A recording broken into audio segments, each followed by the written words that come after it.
All right, so we got to talk about RJ Hampshire sliding into third in points in the 250 East series. Overall, the move in general, sliding into that corner, I don't like it. Like ultimately, in that position, him passing Seth Hamaker was not going to get him the title. Hamaker, they would have tied on points, and because Hamaker would have had the tiebreaker of more main event wins, the title would have gone to Seth at that point.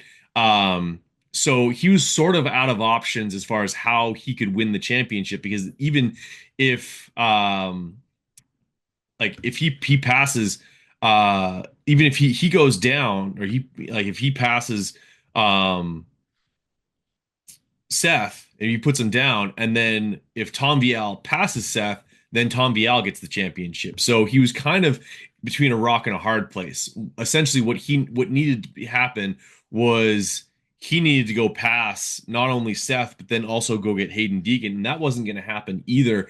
So yeah, he sends it in there. I think he overcooked the corner more than he thought he was going to. And yeah, the result is taking the both of them out, and essentially his teammate in the fact that that's all the peer group, that's the KTM group that signs his paychecks, ends up with the title. And it's a bummer for Seth Hamaker, who I think was, if not the best, he was one of the best riders throughout the 250 East title. I think you could also make an argument for Levi Kitchen before he goes out of that title at Daytona. He was sort of the class of the field. But yeah, of the guys who raced every single round, and given the fact that Seth also missed the first main event with food poisoning, he for all intents and purposes, could have walked to this title. And you could also make an argument for Tom Vial, obviously receiving no points at the hellacious mutter. If not for that, he walks to this title as well. If you just give him an average finish on at one of those rounds, ultimately, if either one of those guys had average finishes, the two rounds where they had received 0 points, it's really a table set for two. It's Vial and it's Hamaker, and Seth or RJ Hampshire wouldn't have been all that close to getting West Coast title and an East Coast title in the 250s. Regardless, he's heading off to the 450 class. I think I heard that he had apologized to Mitch afterwards, which I think was warranted. Like you pull a move like that essentially takes a championship off the door. That's not a good look, and that's not a good thing to sort of have on your resume. But ultimately, the move ended up getting a championship for Tom Vial. He's going to have to move to the 450 class now. And yeah, at Anaheim won, and life's going to come at you quick. And I'm gonna get into it a little bit later on in the podcast about who has a better 450 career, RJ Hampshire or Tom Vial. But before we get to that, what about Julian Beaumier slowing down and then ultimately making contact with Seth Hamaker as he was making the pass? Like I think everyone saw that as potentially even more of a kind of a dirty pool than RJ's move in a lot of ways. Bo Julian Beaumier starts to slow down, starts to sort of look around a little bit and make things difficult on Seth. Like his championship as far as Supercross was done. He wasn't going to go catch Hayden on this night. But what he did do was try to put himself in a position to actually kind of affect the championship a little bit, hold up Seth and allow Vial to sort of come in and possibly make a pass, or maybe that pressures Seth into a mistake. He did make contact with him. Like I think that's like when it comes to like Supercross is a very individual sport. These guys they're all on the same team, or they're on the same team. Certain athletes are, but they don't really participate together. There's not like a team championship that exists. But when it comes to like, hey, I think there's got to be some talk at the truck of like, hey, if there's an opportunity for you to make things hard on that guy in the green bike, please do so. And like call it team tactics. I think there's rules against that, but how do you really police that if you're the AMA? I don't think that that's really even something that can be done.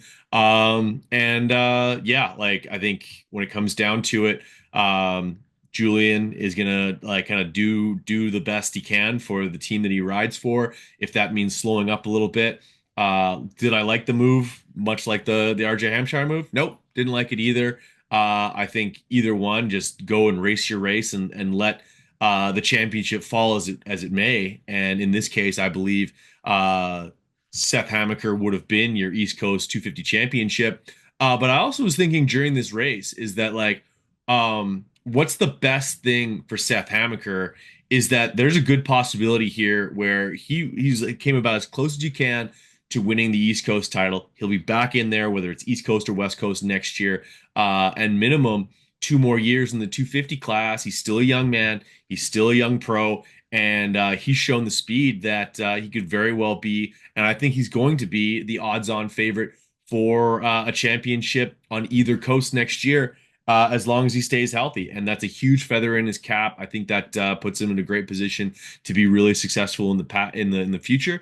And if nothing else, this has proven that his move to go ride down with the Lawrences and the impact that a guy like Darren Lawrence can have on his program.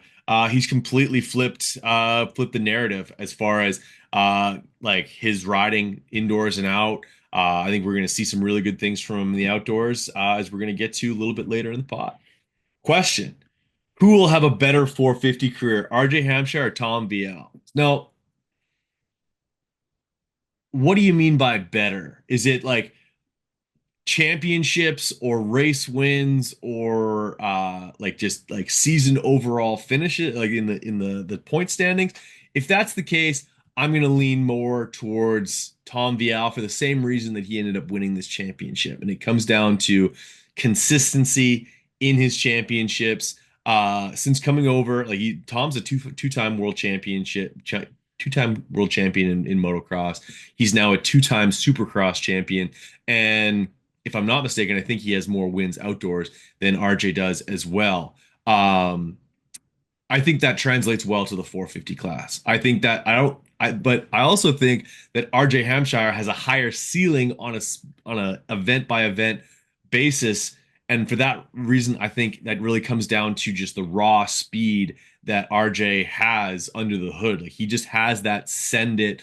If he gets a good start, he can run away with a supercross race or an outdoor national. I think probably more leaning towards supercross. He's always sort of shown more potential for wins even in the 250 class.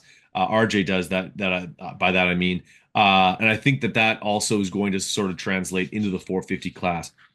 I do think that RJ is going to have to clean things up, and he's shown last year when he jumped up to the 450 class that the 450 might be a great career renaissance for him. Like maybe smooth him out a little bit. He has to be a little bit more calculated because if you ride as over the front and sort of like erratically as RJ has shown to ride at certain times during his 250 career, that spells problems on the 450. The 450 does not react well to that in Supercross. We've shown riders that really don't calm down their riding style. It bites them in Supercross. The chassis is a lot more unsettled in 450 Supercross than it is in the 250. Like it takes some serious effort to be able to make a 450 do what you want it to do in Supercross. And I fear that if RJ doesn't smooth himself out a little bit, if he doesn't calm down the how hard he is on the motorcycle, that's going to spell him missing a lot of time and possibly missing out on some serious amounts of time with his 450 Supercross and his outdoor championship career. And by that same token, I think that the smoothness and the preciseness of a guy like Tom Vial, I think that actually benefits him on the 450 side of things. A little bit more power. I think next year in Supercross, if he's going to have to move up unless there's some sort of change in the rule book as far as him moving up to the 450 class and 250 Supercross or 450 Supercross. And I think that that spells like next year is a learning season. I think guys like Ian Harrison and Roger DeCoster see it as exactly that, and he's able to spend the year being a 5 to 10 guy, learning the craft. Maybe have some weekends where he's outside the top 10, but ultimately, like just it's the rookie season on a 450. He's not going to have a lot of pressure on himself to set the world on fire, and I think that he's going to be given an opportunity um, to learn the 450 in Supercross. And I think that the overall result in that is, say, over the next 6 7 years. I think that that bodes really well for Vial moving forward, and I think that more often than not, he's going to end up higher in the championship standings at the end of the season than RJ Hampshire, and that is just consistency and being able to adapt to the 450 a little bit more soundly.